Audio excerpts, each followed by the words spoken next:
Hey guys, and welcome to a new video.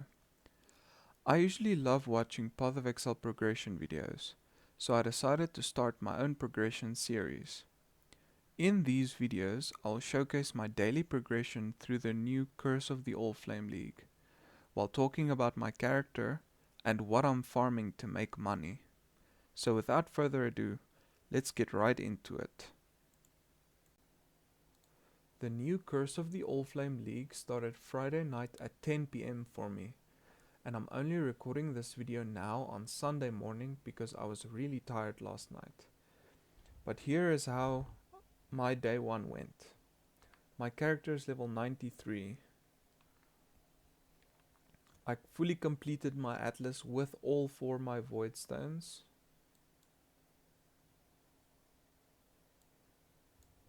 I still have 3 invitations left.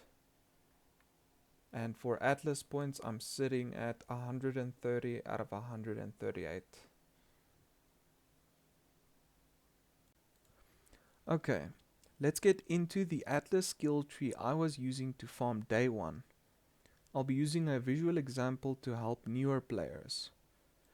I got to maps in 4 hours, and when I started earning skill points, I immediately rushed all of the map nodes to help with sustain.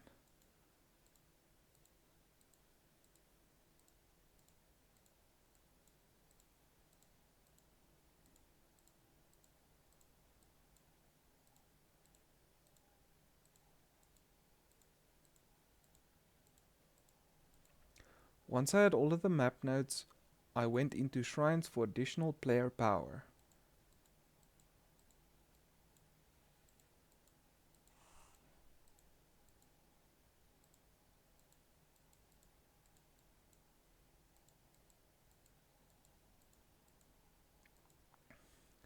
Once I had all the shrine nodes, I went straight into boxes.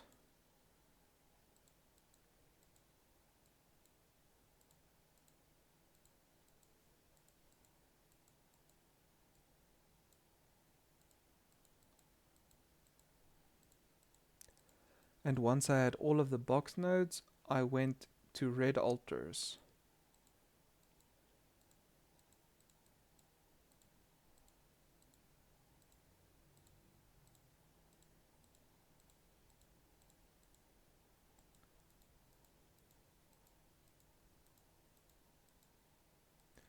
And the remaining points I just filled out like this.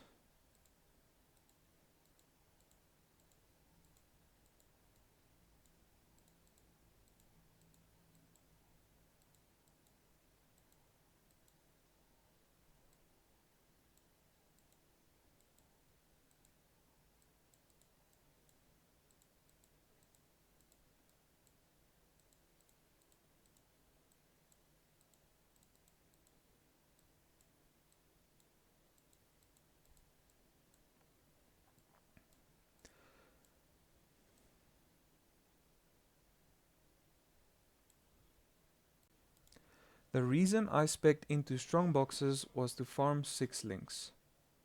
They're pretty valuable on day 1 of a league. Strong boxes often drop corrupted 6 links, and sometimes they even get duplicated with the mirror mod. Usually, most 6 links came from Legion incubators, but they have since been removed.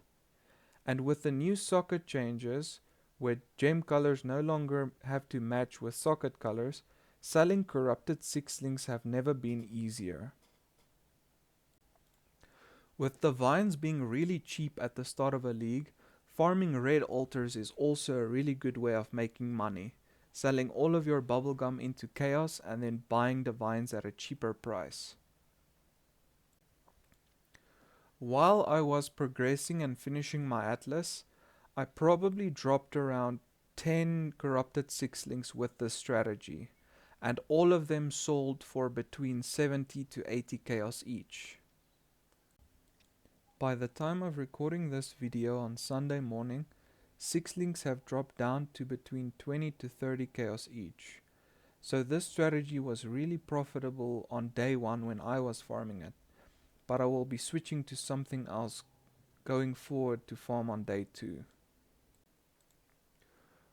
When I started farming for profit, I used these scarabs to add a lot of additional strongboxes to my maps.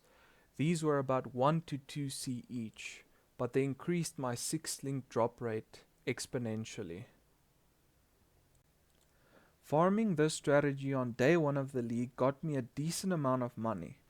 Just before I went to bed, I was able to buy 4 of these history cards. 1 more and then I'll have 2 Hinakora's locks. But let's take a look at the overall wealth I made in day 1 of the new league. Here on Wealthy Exile, it says I made around 75 divines in my currency, divination and fragment tabs. Most of it coming from the 4 history cards. Now we move on to the character itself. For those of you wondering what build I'm playing something very similar to Goratha's Ignite Penance brand Elementalist. I'll put the link for his video and PoE down in the description. Currently my character is a level 93 Elementalist. Here are the defenses. 4k HP, I've got a 560 life regen, cap resistances at 76, I've got 43% chaos res, 52% attack block and 75% spell block. My passive skill tree, once again very similar to Goratha's.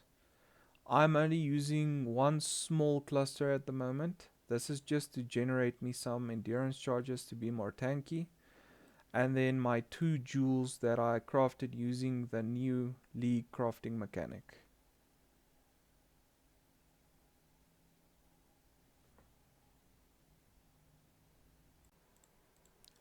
Let's take a look at my day 1 gear. I bought my obliteration pretty early into mapping for 10 chaos. This wand is great for this build's clear, but you can also use the lantern scepter with battle mage for more single target damage. These gloves are okay, but can definitely be upgraded. I'm just using them for the dex, dot and exposure. Polaric Devastation covers enemies in ash, which is a great damage boost overall. I bought this honor home for 20 chaos and socketed my herald gems into it. High life, high resistance, 6 link. I actually slammed the T1 life on it. Bisco for rampage, which is also a nice boost for clear, and the rarity bonus is just a plus. I bought this +1 amulet for 50 chaos and slammed the dexterity on it.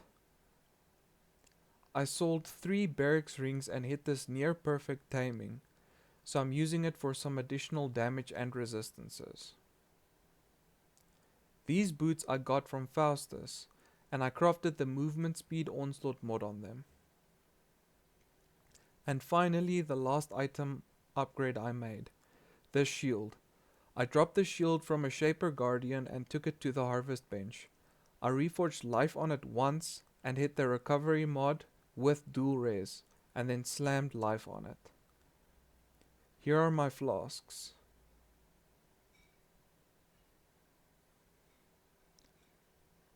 Before the uniques, I was just using your basic rare gear with life, resistances and stats. So there you have it, my day 1 progress. For day 2, I'm going to swap into breach and or boss rushing if I can, and start farming. I'll see you guys in the day 2 progress video. Have a good one and catch you next time.